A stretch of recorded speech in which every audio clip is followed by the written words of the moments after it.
Okay, chapter 11 thermal properties of matter, ये वाला हम स्टार्ट करेंगे।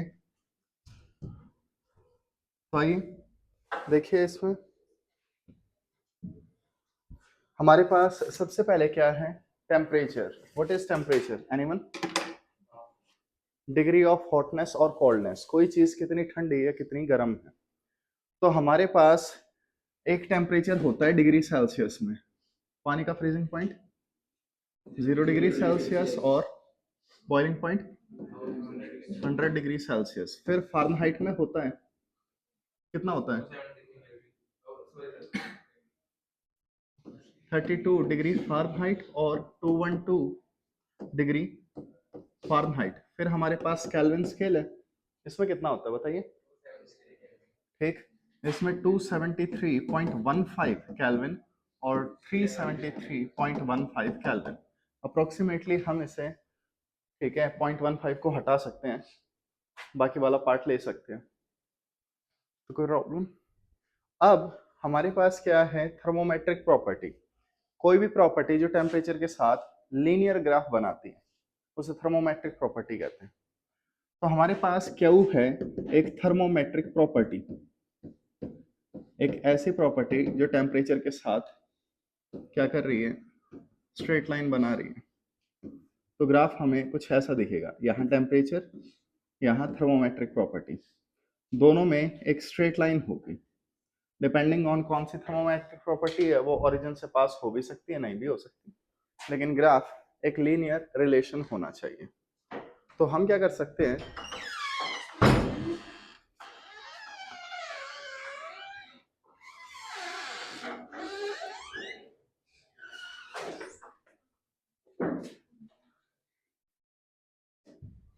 ओके, तो आज हम क्या कर सकते हैं? यहाँ पे थर्मोमेट्रिक प्रॉपर्टीज के बीच में रिलेशन निकाल सकते हैं। तो आइए सबसे पहले देखिए, आपके पास एक फॉर्मूला होगा, thermometric property minus thermometric property at lower point upon thermometric property at higher point minus thermometric property at lower point is equal to constant. ये फॉर्मूला लिख लो, इस फॉर्मूले से समझाता हूं हम क्या कर सकते हैं।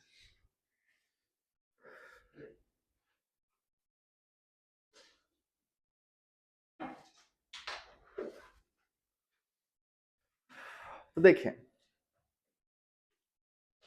जैसे मैं आपसे कहूं बताओ फारेनहाइट और सेल्सियस स्केल में रिलेशन क्या है, तो 9/5 c + 32 बता दोगे।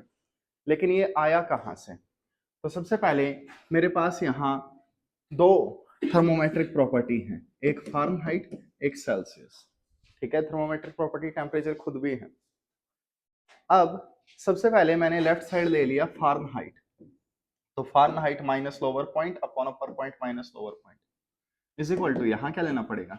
Celsius minus lower point upon Celsius minus upper point, वो वाला। कोई दो ऐसे टेम्परेचर बताओ जिनकी वैल्यूज तुम्हें पता हो, जैसे फ्रीजिंग पॉइंट और बॉइलिंग पॉइंट हो गए, हमें दोनों की वैल्यूज पता है कितनी कितनी होती है करस्पॉन्डिंग। तो फारेनहाइट में वाटर कितने पे फ्रीज होता है? 32। कितने पे बॉयल होता है? 212 और 32 विदाउट। इस 32 के करस्पॉन्डिंग टेम्परेचर क्या है सेल्सियस में? 0। इस 212 के करस्पॉन्डिंग 100 माइनस 0। ठीक है, तो ये हमारा थर्मोमेट्रिक प्रॉपर्टी है। जब आप इसे सॉल्व करेंगे तो आपका आंसर वही आएगा, 9/5 c + 32। ठीक, ऐसे आपको करस्पॉन्डिंग वैल्यूज लिखनी है। इसमें क्वेश्चंस आ सकते हैं कि आपके पास एक रेजिस्टेंस है, उसकी वैल्यू ये है इतने टेम्परेचर पे, तो इतने टेम्परेचर पे कितनी वैल्यू होगी। एक लेंथ है, एक प्रेशर है, उनकी करस्पॉन्डिंग वैल्यूज बताओ। तो सारे के सारे इसी थर्मोमेट्रिक प्रॉपर्टी से सॉल्व होते हैं। नेक्स्ट चीज याद रखिएगा, चेंज। अगर मैं आपसे कह दूं सेल्सियस में टेम्परेचर 100 से राइज हो गया, तो बताइए फारेनहाइट में कितने से राइज होगा? 180। केल्विन में 100 से। तो देखो मेरे पास क्या है, ये एक रिलेशन हो गया, लेकिन मुझे क्या चाहिए? चेंज। इसके आगे डेल्टा लगा दो, तो क्या लिखूं? Delta F is equal to 9/5 बाहर, डेल्टा सी + 32 में चेंज 0। तो अगर मैं आपसे कहूं कि सेल्सियस में 100 का चेंज हो रहा है, तो यहाँ 100 रख लो, तो फारेनहाइट में कितने का चेंज होगा? 180 का। ठीक है, same goes for the Kelvin scale. Kelvin scale is equal to Celsius scale plus 273.15। अब मैं पूछूं केल्विन में जो चेंज हो रहा है वो सेल्सियस में कितना होगा, तो आंसर होगा सेम। तो प्लीज एक चीज देख लेना, कई बार 1 सेल्सियस डिग्री लिखा हो वो 1 केल्विन के ही इक्वल होगा, यानी सेल्सियस में अगर 1 से टेम्परेचर चेंज हो रहा है, राइज या फॉल कर रहा है, तो केल्विन में भी 1 से ही टेम्परेचर चेंज करेगा, तो दोनों में चेंज इक्वल होते हैं। याद रह जाएगा?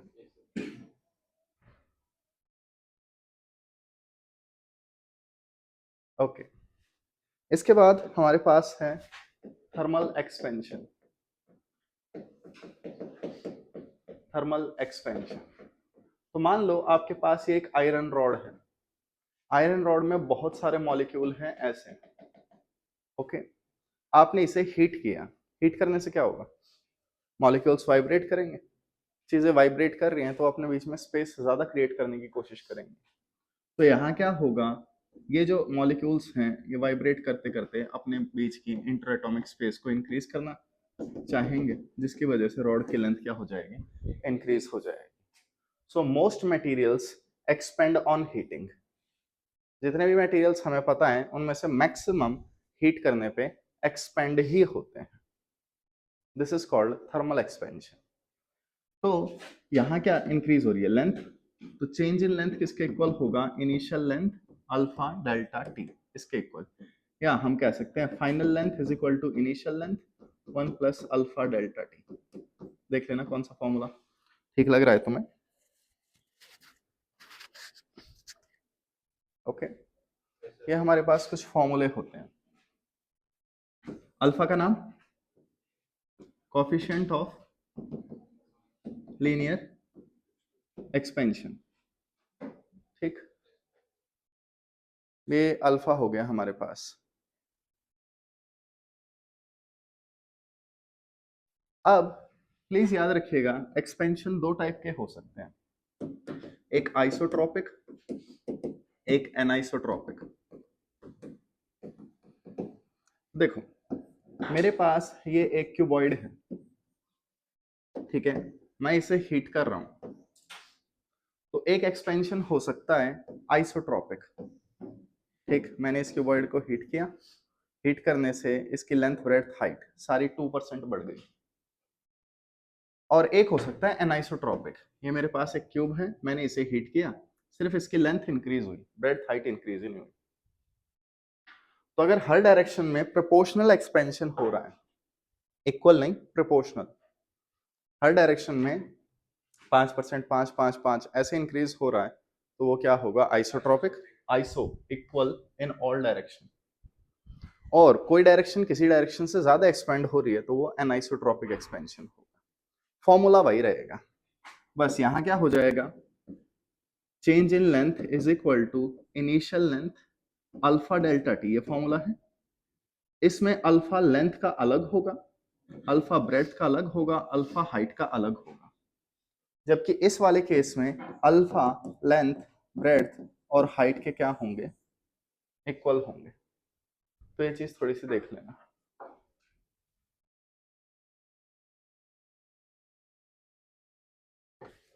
ठीक है, एक स्टेटमेंट चाहे तो लिख सकते हो, isotropic expansions are isotropic expansions are photographic expansion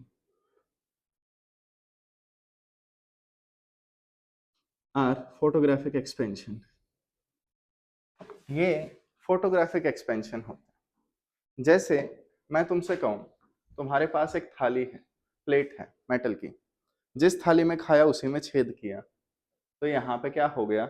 एक होल हो गया। अब मैं क्या कर रहा हूं? मैं इस थाली को हीट कर रहा हूं, बताइए इस होल के साइज पे क्या इंपैक्ट पड़ेगा? Increase decrease? तो देखो ये क्या है? ये एक फोटो है, फोटो को जूम इन करो, ठीक है, फोटो का साइज बढ़ाओ। तो मैं क्या करता हूं? फोटो का साइज बढ़ाना शुरू कर देता हूं, दिख रहा है? अगर फोटो का साइज बढ़ेगा तो फोटो में जितनी भी चीजें हैं उनका साइज बढ़ेगा, तो होल का साइज भी क्या हो रहा है, इंक्रीज हो रहा है। So this is photographic expansion.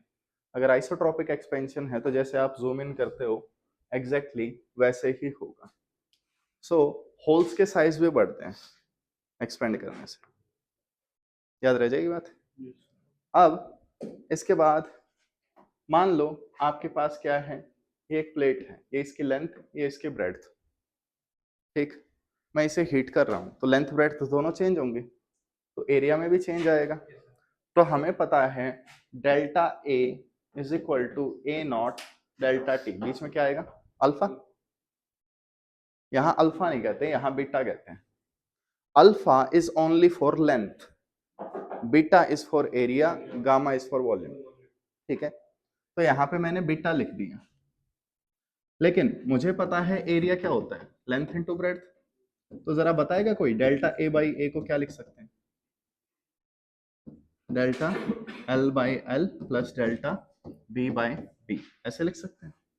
Delta A by ए क्या होगा, ये बीटा डेल्टा टी, ये क्या होगा अल्फा डेल्टा टी, ये क्या होगा alpha delta T. Delta T सबके पास है, कैंसल आउट हो जाएगा। तो एरियल एक्सपेंशन क्या होता है, लीनियर एक्सपेंशंस का सम, कोफिशिएंट, ओके।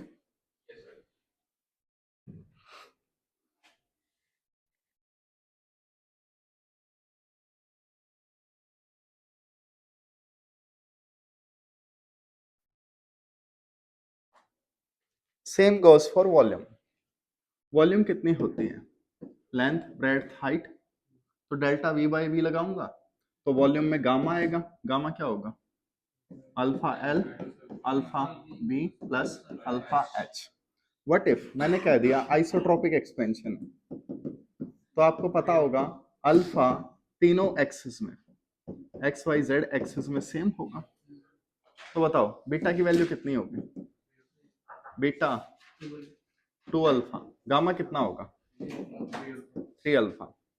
तो अपने सिलेबस में जहां तक मुझे पता है एनाइसोट्रोपिक का डिस्कशन नहीं हुआ, इतने सारे प्रीवियस ईयर देखे मेरे को तो याद नहीं आ रहा कभी भी एनाइसो का डिस्कशन हुआ है। तो मैक्सिमम कुछ ना बोला जाए हम आइसोट्रोपिक एक्सपेंशन ही मान के चलेंगे। तो सोच समझ के आंसर देना, alpha ratio beta ratio gamma क्या वैल्यू होगी इसकी,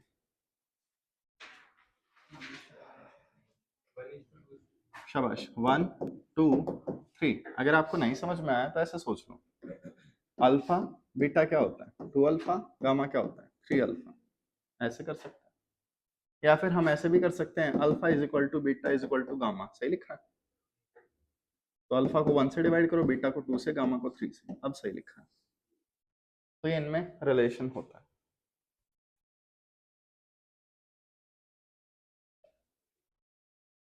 ठीक है। अगेन समझने की कोशिश ज्यादा करो, नोट्स वगैरह तो तुम्हें मिल ही जाएंगे, ठीक है। पीडीएफ है मेरे पास पुराने नोट्स से लेकर नए नोट्स तक, सारे नोट्स हैं, बस गवर्नमेंट छापने नहीं देती। आइए वापस, व्हाट अबाउट डेंसिटी। डेंसिटी क्या है, मास बाय वॉल्यूम।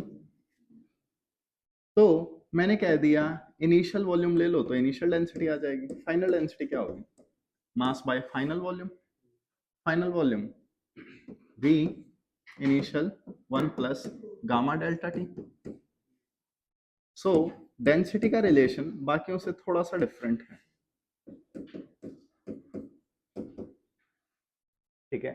बाकी सब में 1 प्लस गामा डेल्टा टी ऊपर मल्टीप्लाई में आता है, इसमें नीचे डिवाइड में आता है। अगर ये वाली टर्म, ठीक है, छोटी हो तो इसे ऊपर लेके आओ, पावर -1 हो जाएगी, बाइनोमियल अप्रोक्सीमेशन लगाओ, तो डेंसिटी का फॉर्मूला आपको ऐसे भी लिखा हुआ मिल जाएगा। अगर कोई चीज एक्सपेंड हो रही है तो उसकी डेंसिटी कम होगी, इसलिए यहां माइनस का साइन आता है। आई होप याद रह जाए ये बात, ठीक है। करें आगे। The next one is calorimetry.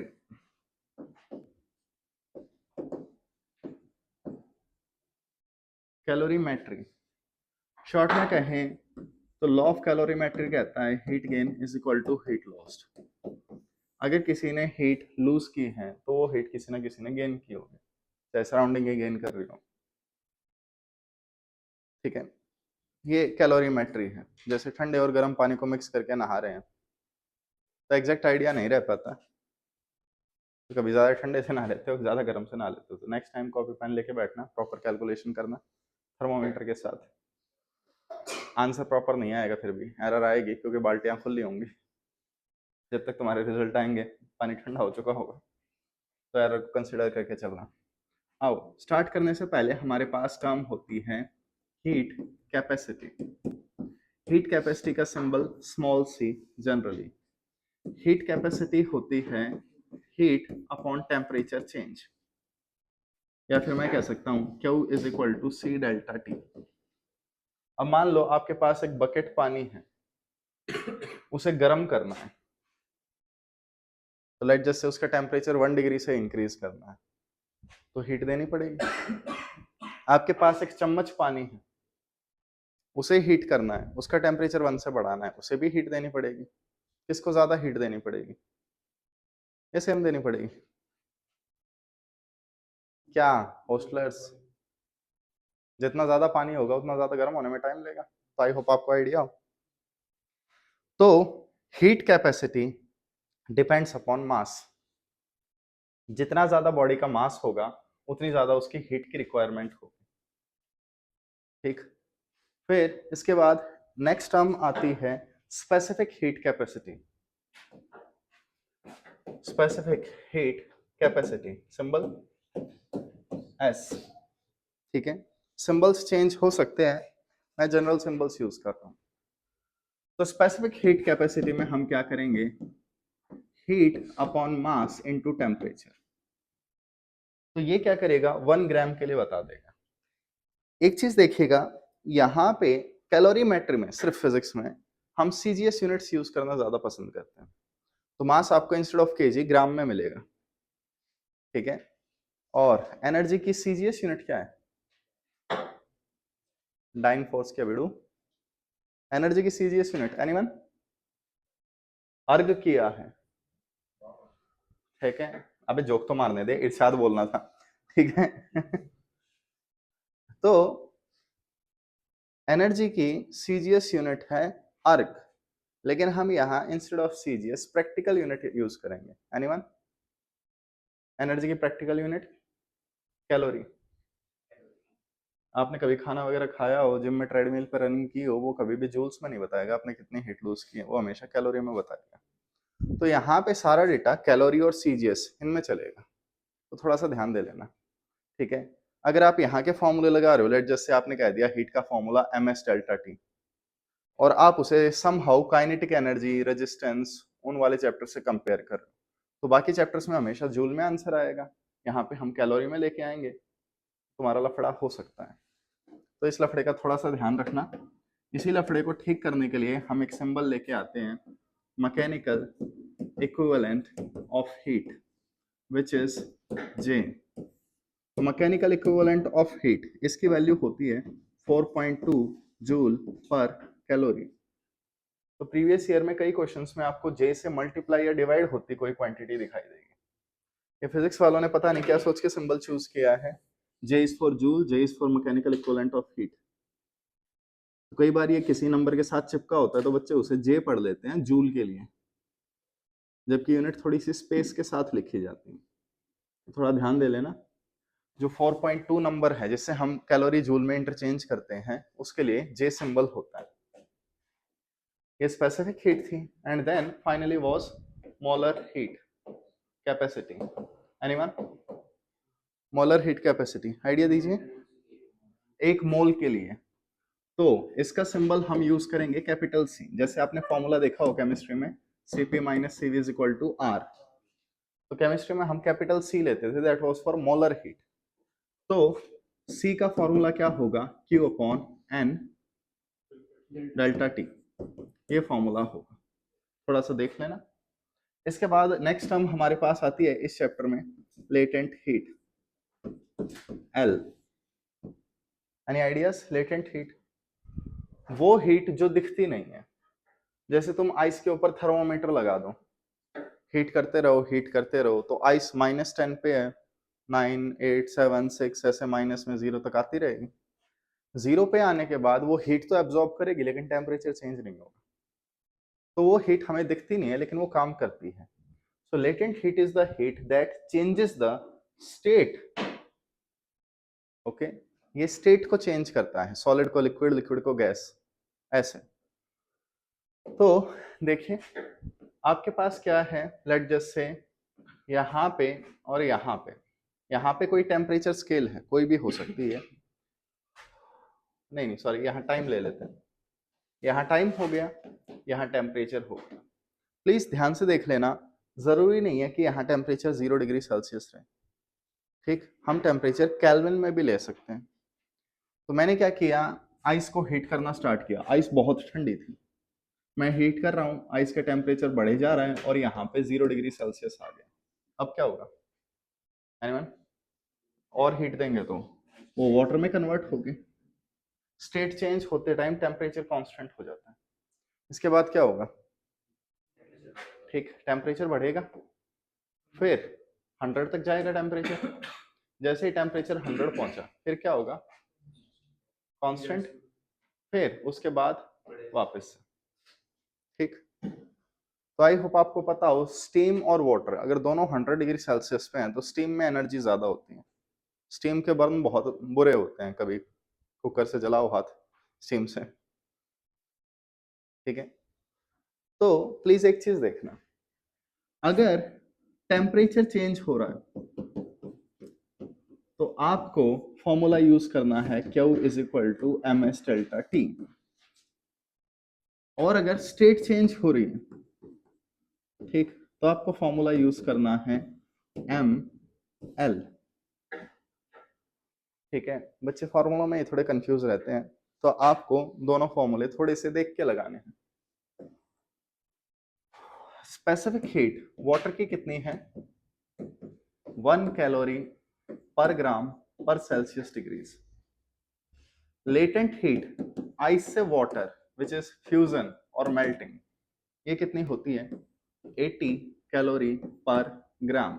Latent heat water to steam, evaporation, boiling, कुछ ऐसी टर्म्स अगर तुम्हें मिले तो ये कितनी होती है, 540 calorie per gram. Again all the data is in practical units, तो देख लेना किसी और चैप्टर से कंपेयर कर रहे हो तो इसे जूल में चेंज करना पड़ेगा।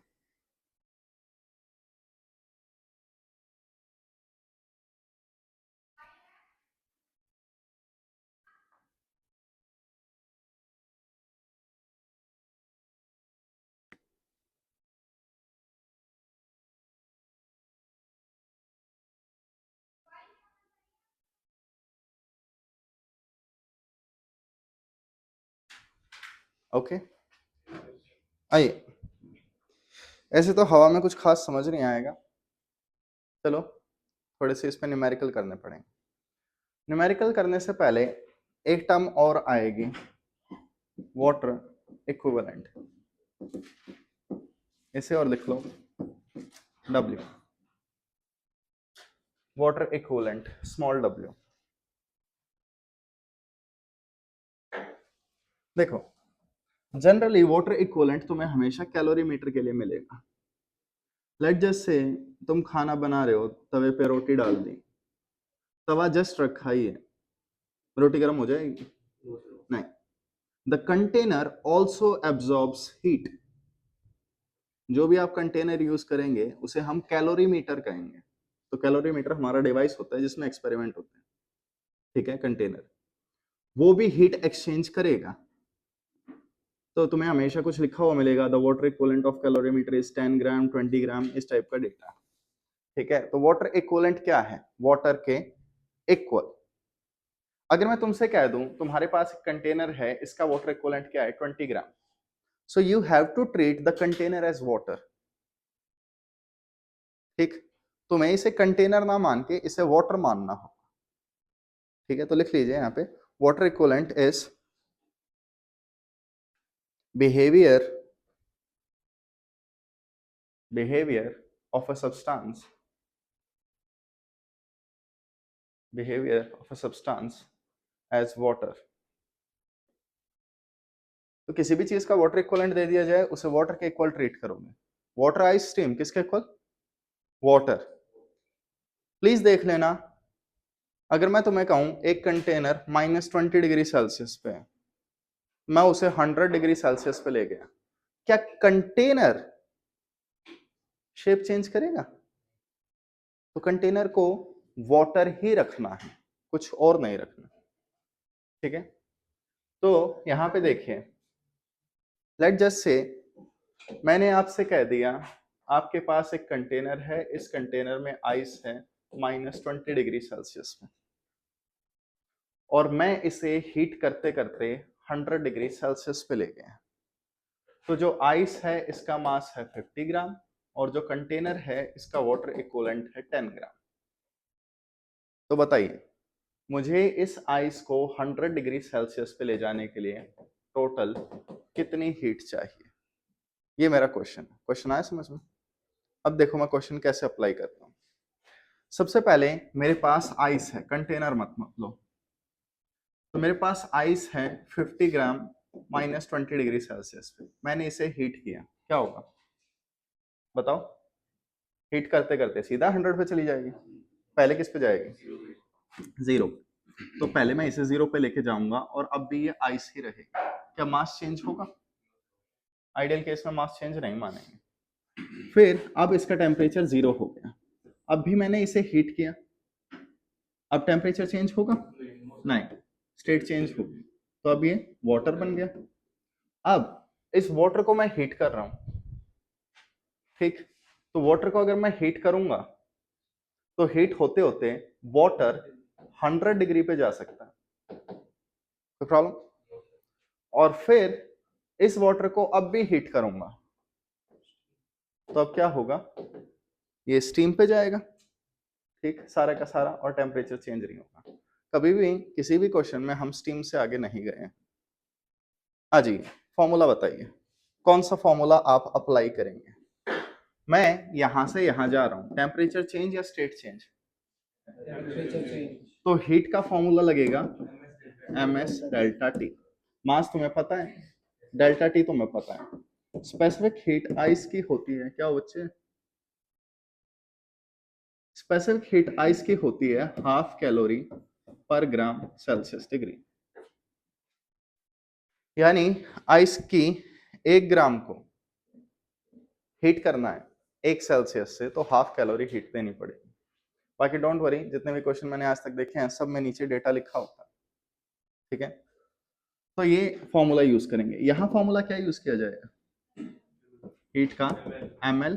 यहाँ क्या फॉर्मूला यूज किया जाएगा? ms delta T. यहाँ क्या यूज किया जाएगा? ml। फिर डाउट? इन सब हीट्स को ऐड कर दो, this will be the heat required by ice. What about container? Container तो मैंने लिया ही नहीं। तो आ जाओ नीचे दोबारा चलते हैं। ये हमारे पास कंटेनर हो गया, which is also calorimeter. Temperature कितना है कैलोरीमीटर का? -20 डिग्री सेल्सियस, और मैं इसे हीट कर रहा हूं। तो कंटेनर में ही क्या है? स्टीम है। आई होप आपको पता हो, स्टीम का टेम्परेचर 100 है, तो कंटेनर का कैलोरीमीटर का भी 100 होना चाहिए। तो इसका फाइनल टेम्परेचर 100 है। क्या कंटेनर चेंज करेगा शेप? नहीं। तो कंटेनर के लिए formula ms delta T. m कितना? w, water equivalent. मास जो होता है उसे वाटर इक्विवेलेंट रखा जाता है, वाटर का mass which was 10 gram. Specific heat 1 calorie per gram Celsius degrees, जो पानी की स्पेसिफिक हीट होती है। और डेल्टा टी कितना होगा एनीवन? 120। इन दोनों हीट को ऐड कर दो, आपको टोटल इतनी हीट चाहिए।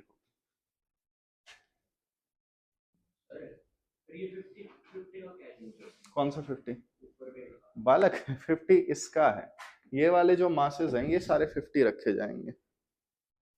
आइस के ऊपर भी तो ms डेल्टा टी वगैरह आ रहे हैं। यहाँ आइस कितनी हीट एब्जॉर्ब कर रही है, यहाँ कंटेनर कितनी हीट एब्जॉर्ब कर रहा है, दोनों अलग अलग बच्चे। 50 यूज किया है मैंने, बस वैल्यू पुट नहीं की, नोट किया इस टाइप से। सॉरी, कहाँ पे बालक, आइस वाटर में जा रही है, एल कितना होता है 80, ठीक है। स्टीम बन रही है, ये कितना होता है 540, ठीक है। देखो अगेन मैं प्रैक्टिस नहीं करवा रहा यहाँ पे, थोड़ा सा नोट्स में से देख लेना, काफी वैरायटी ऑफ क्वेश्चंस करवा रखे हैं, तो उसमें हर केस है, इवन आइस का स्टीम के साथ मिक्सचर भी, और उसका शॉर्टकट भी लिखवा रखा। करें आगे। Next one is modes of transportation of heat, ठीक है। हीट को एक जगह से दूसरी जगह पहुंचाने के अलग अलग तरीके। तो आइए सबसे पहले एनालॉजी से समझिए। हमारे पास क्या है, काफी सारे बच्चे हैं, गेम खेल रहे हैं पार्क में, ठीक।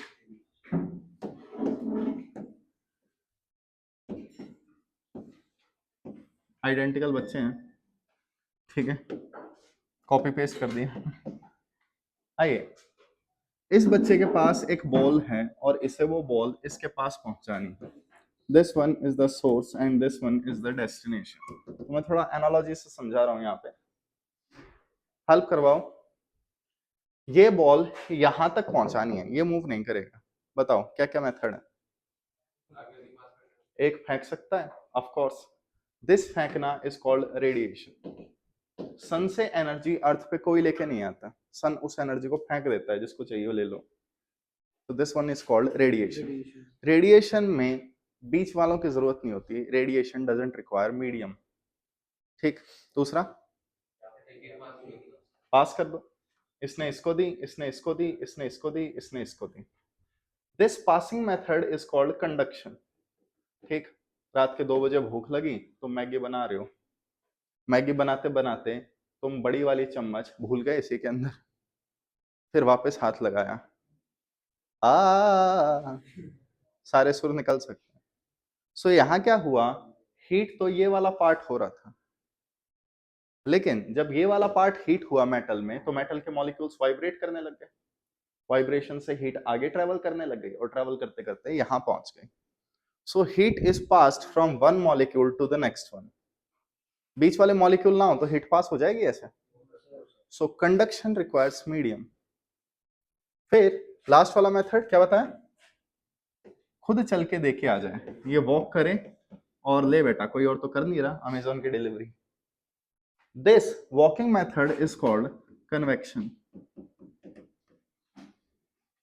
तो हमारे पास हीट ट्रांसफर करने के 3 मेथड होते हैं, which are conduction, convection and radiation, ठीक है। सबसे इजी कन्वेक्शन है, सबसे ज्यादा डेटा रेडिएशन का।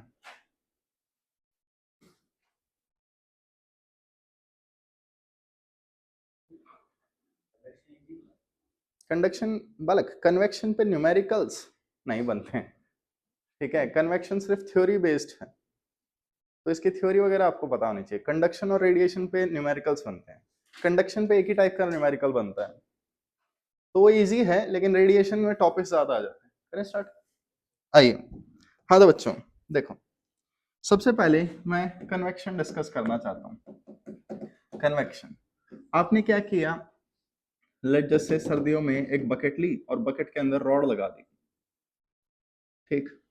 तो होगा क्या, सबसे पहले रॉड गर्म हो गए।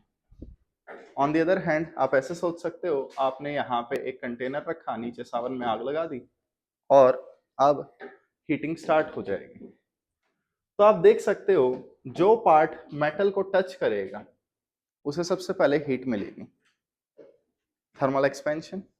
किसी भी चीज को अगर हीट मिलती है तो वो एक्सपेंड हो जाता है।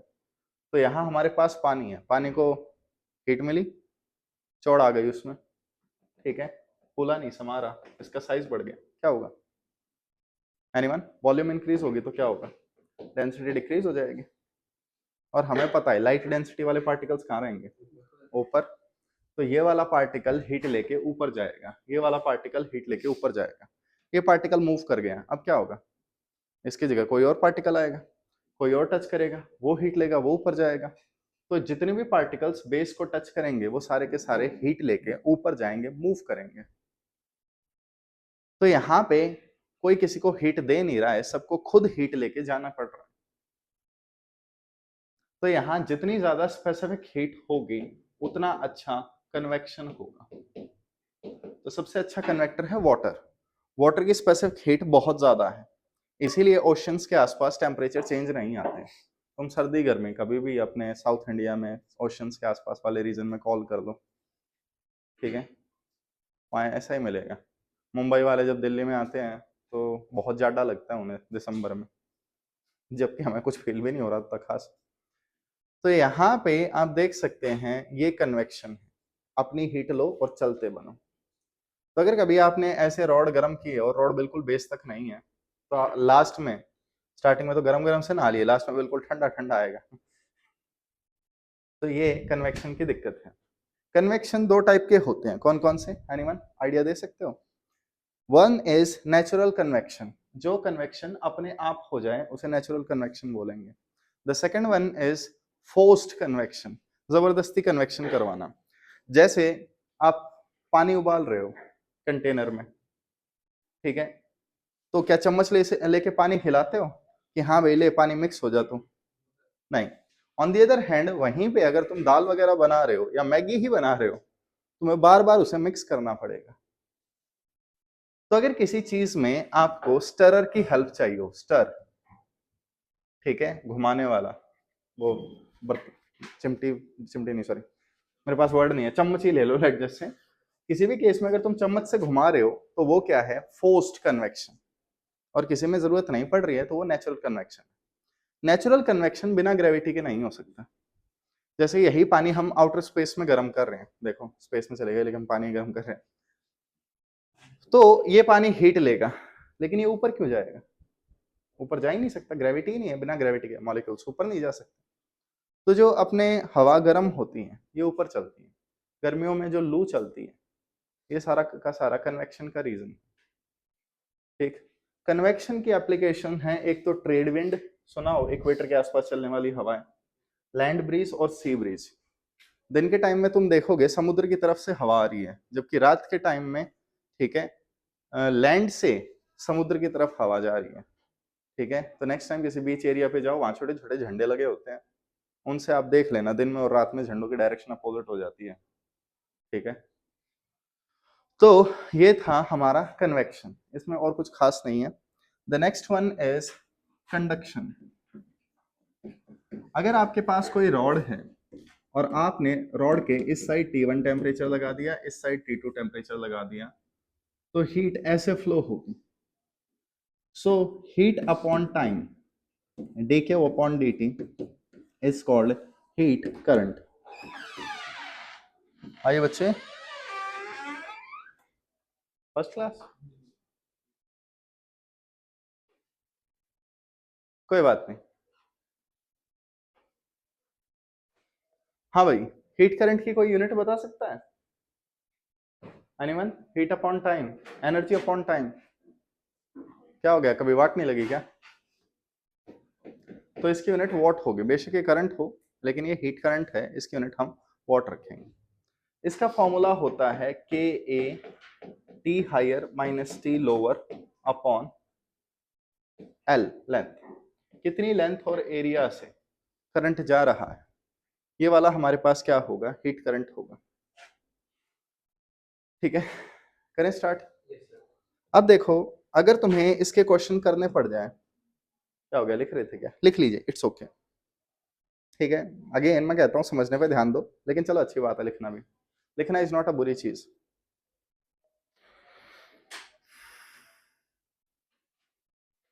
आइए, हाँ तो बच्चों देखिए, सबसे पहले आपके पास क्या है, एनालॉजी। यहाँ पे आपके पास है करंट इलेक्ट्रिसिटी वाला चैप्टर,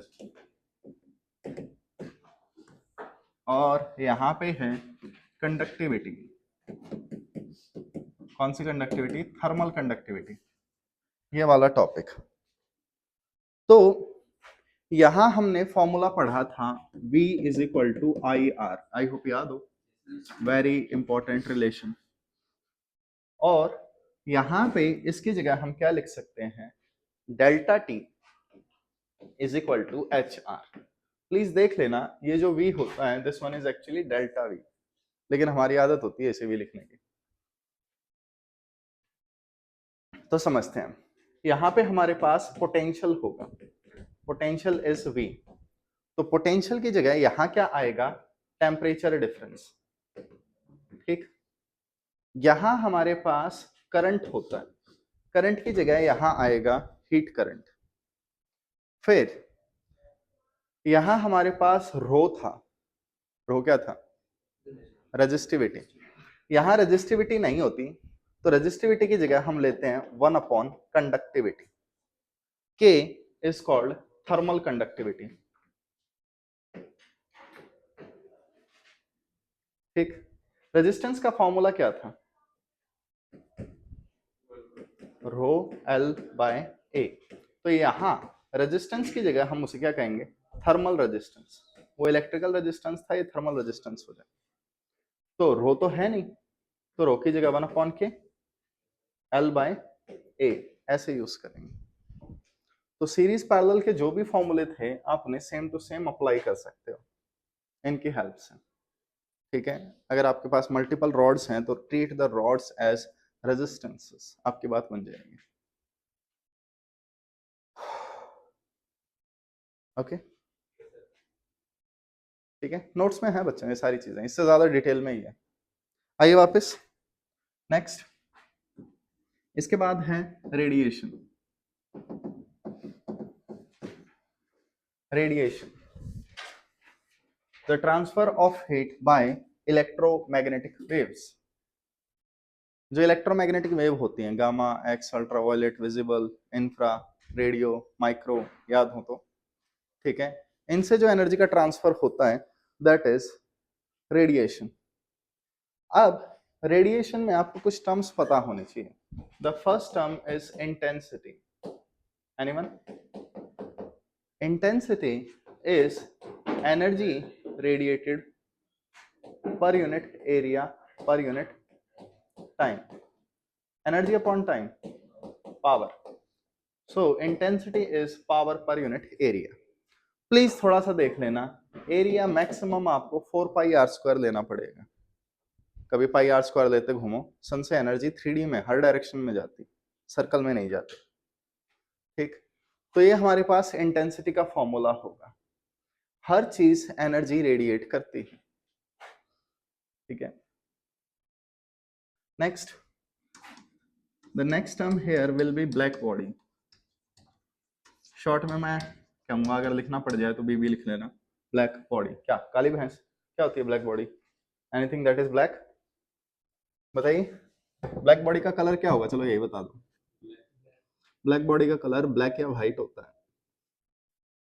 सन का कलर क्या है, येलो बोला मारूंगा पीट के एक एक को। Sun is white,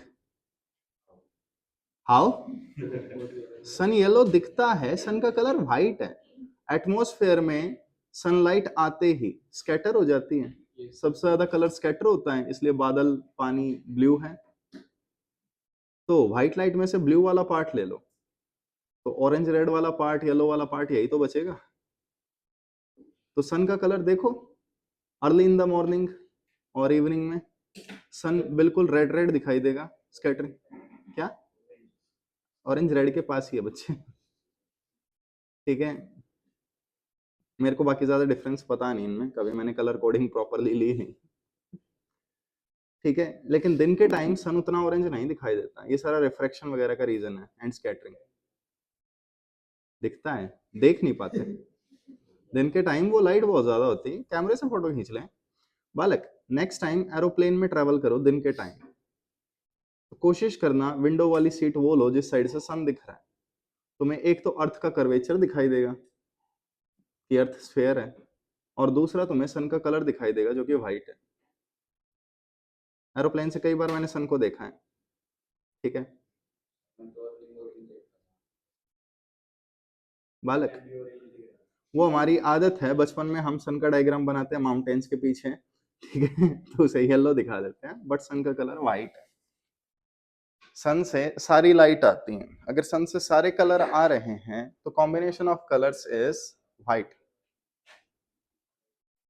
So a black body is a body that can emit or absorb all kinds of radiation. एक ऐसी बॉडी जिससे सारे कलर, सारी वेवलेंथ, सारे स्पेक्ट्रम या तो निकल रहे हैं या एब्जॉर्ब हो रहे हैं, उसे हम क्या कहते हैं? ब्लैक बॉडी कहते हैं। ठीक है, तो ब्लैक बॉडी से सारी वेवलेंथ वगैरह आ जाती है। पहला एग्जांपल इसमें सन ही है। Sun is a black body, तो don't be racist, black body white हो सकती है। ठीक है, हाँ। अब इसके बाद आइए, हमारे पास एक टर्म आएगी and the term is emissivity. Emissivity E, emissivity होता है power radiated by body divided by power radiated by black body at same temperature. अगर किसी को ये चैप्टर डिटेल में पढ़ना हो तो यूट्यूब पर मैंने डाल रखा है डिटेल में, बस पहला लेक्चर मैंने अपलोड नहीं किया था क्योंकि मैंने रिकॉर्ड ही नहीं किया। तो टेम्परेचर वाले के अलावा सारे लेक्चर्स हैं यूट्यूब में, आई थिंक 7 के आसपास लेक्चर हैं, तो काफी डिटेल में पढ़ा रखा है वहां पे। ठीक, तो एमिसिविटी क्या है? एक रेशो है जो हमें बताता है कोई बॉडी ब्लैक बॉडी की तरह कितना बिहेव करती है। एमिसिविटी की वैल्यू 0 और 1 के बीच में होती है। अगर आपके पास ब्लैक बॉडी है तो उसकी एमिसिविटी 1 होगी। ये चीज देख लेना। ये कुछ टर्म्स हैं जो बार बार हम यूज करेंगे।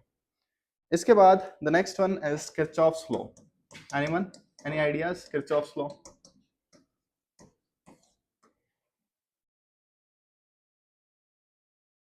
वेलकम। फिजिक्स में 3 किरचॉफ के लॉ हैं, ये तीसरा है और आई शुड से पहला है। केसीएल केवीएल पढ़े हैं? ये वो नहीं है ये अलग है। It is just Kirchhoff's law. Kirchhoff's law states that good emitters are good absorbers. जो अच्छा एमिट करेगा वो अच्छा एब्जॉर्ब भी करेगा। जैसे आपके पास एक आयरन रॉड है, गर्म करो उसे, कंपैरेटिवली जल्दी गर्म हो जाएगी। साइड में रख दो, कंपैरेटिवली जल्दी ठंडी भी हो जाएगी।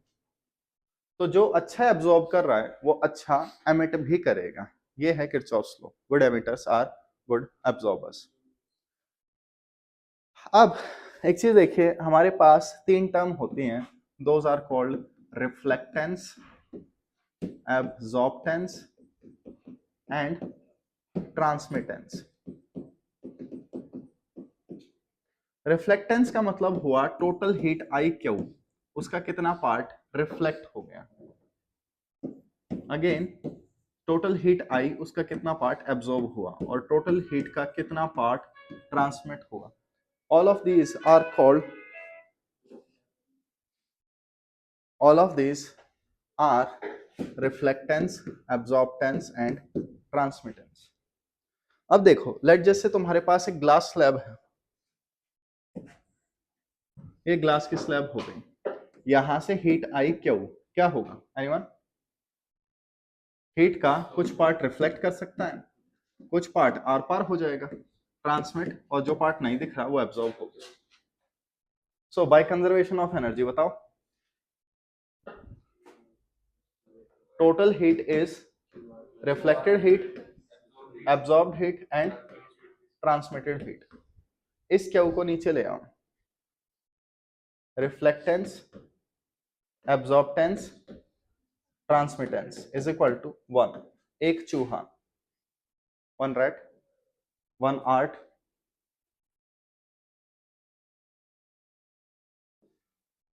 जैसे भी याद करो। बताइए, 3 चीजों का सम 1 है। लेट जैसे मैंने क्या किया, मैंने एक मिरर ले लिया, मैंने मिरर के ऊपर हीट डाली, हीट का मैक्सिमम पार्ट क्या होगा? रिफ्लेक्ट। तो मैक्सिमम हीट क्या हो जाएगी? रिफ्लेक्ट। तो ये नंबर बहुत बढ़ गया, तो बाकी दोनों क्या होंगे? कम होंगे। So good reflectors are bad absorbers, bad transmitters. Good absorbers are bad reflectors, bad transmitters. तीनों में से जो भी कोई अच्छा काम गुड कर रहा है वो बाकी काम बैड करेगा। हाँ भाई, एमिट और ट्रांसमिट सेम चीज है? क्या डिफरेंस है? सन रेडिएशन ट्रांसमिट या एमिट? एमिट। खुद से निकालना इज एमिट, आर पार हो जाना इज ट्रांसमिट। जैसे हीरो ने गोली चलाई, विलेन के आर पार ट्रांसमिट हो गई गोली, ठीक है। On the other hand hero ने कुछ गोली खाई ऐसे गम गम गम, और फिर ऐसे एमिट कर दी, ठीक है। सो ये डिफरेंस है, don't worry, south Indian movie है।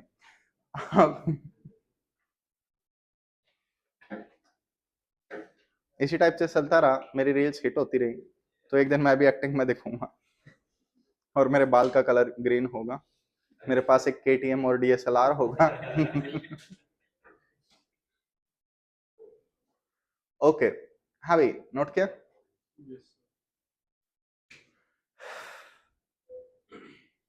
Next is Stefan's law. Intensity is directly proportional to fourth power of absolute temperature. This temperature must be in Kelvin.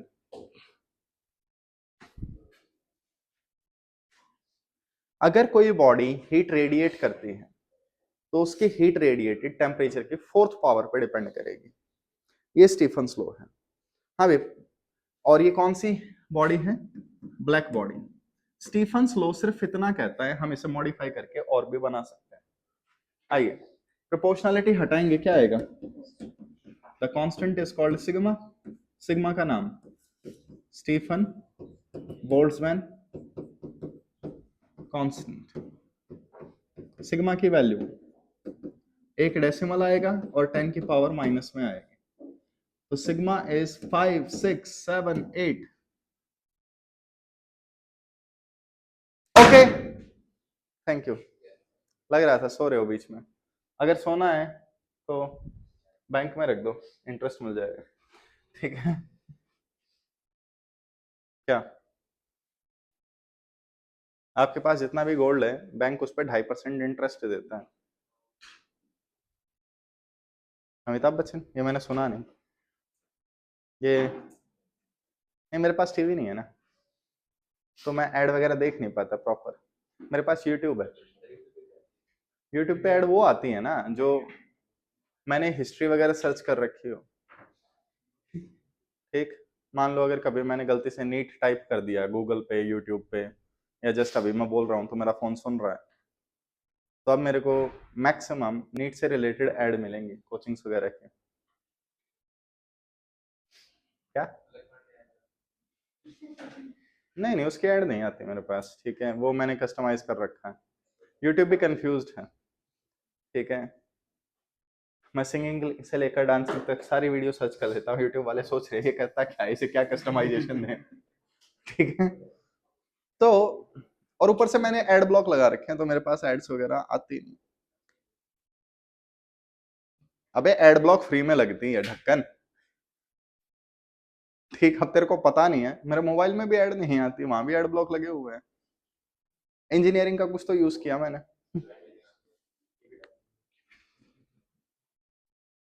Add आती है मेनली आईफोन में।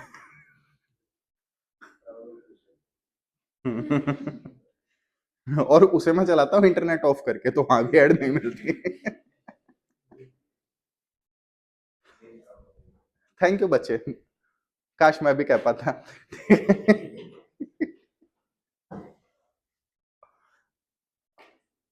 अब बस टाइम निकल गया, आज तो कुछ करवाया भी नहीं।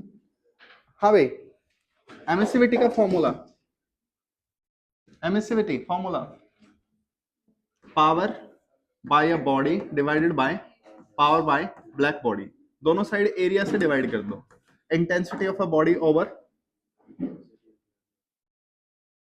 Intensity of black body. तो अगर मुझे इंटेंसिटी ऑफ रेडिएशन किसी भी बॉडी का निकालना है, तो क्या करना पड़ेगा? ब्लैक बॉडी की इंटेंसिटी को किससे मल्टीप्लाई करना पड़ेगा? ई से। इंटेंसिटी का formula power upon area, so power radiated by a body is sigma E A T की पावर 4। आप इसे भी स्टीफन्स लॉ कह सकते हो, लेकिन मेनली स्टीफन्स लॉ ये।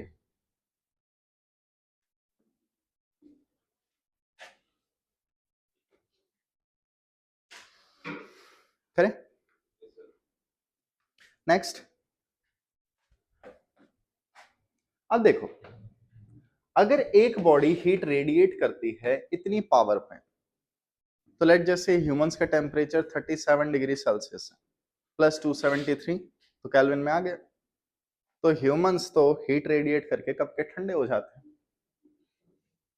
क्यों नहीं हो रहे? क्यों नहीं हो रहे? लिखे Stefan Boltzmann law.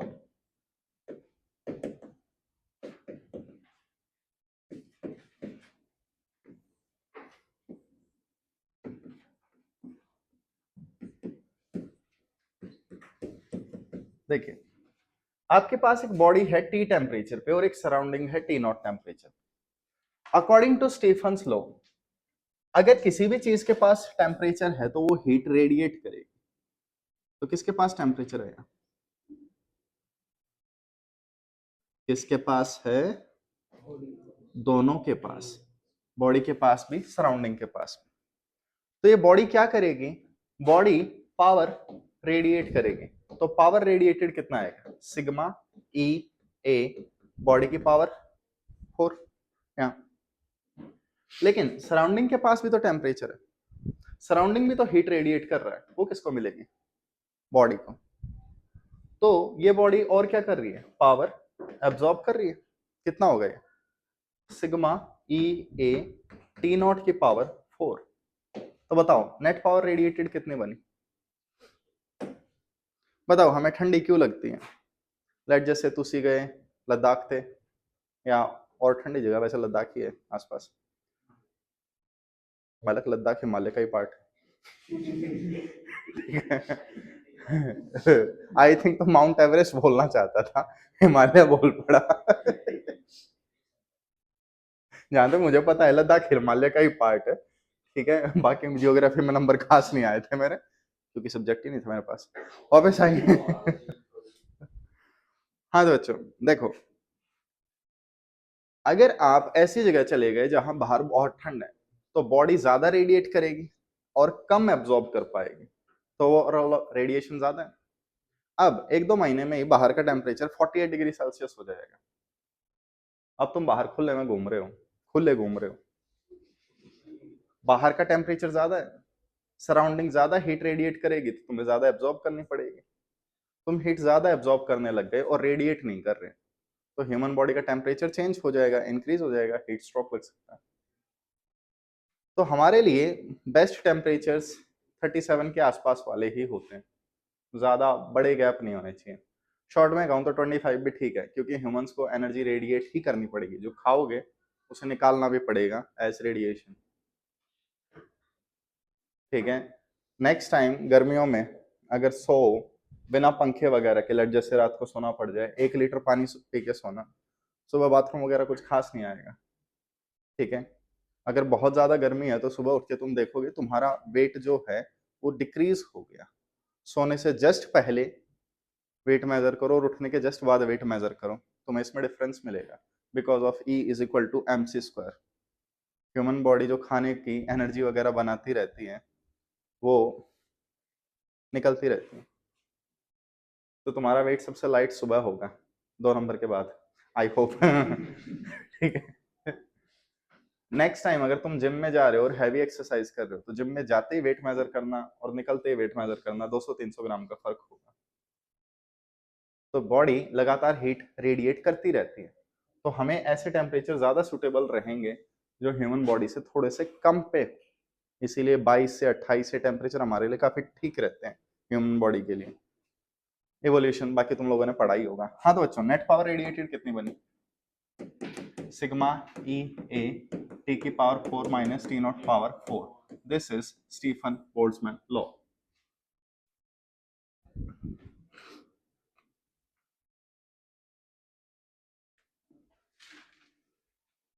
Okay, and finally chapter का लास्ट टॉपिक बताइए, न्यूटन्स लॉ ऑफ कूलिंग।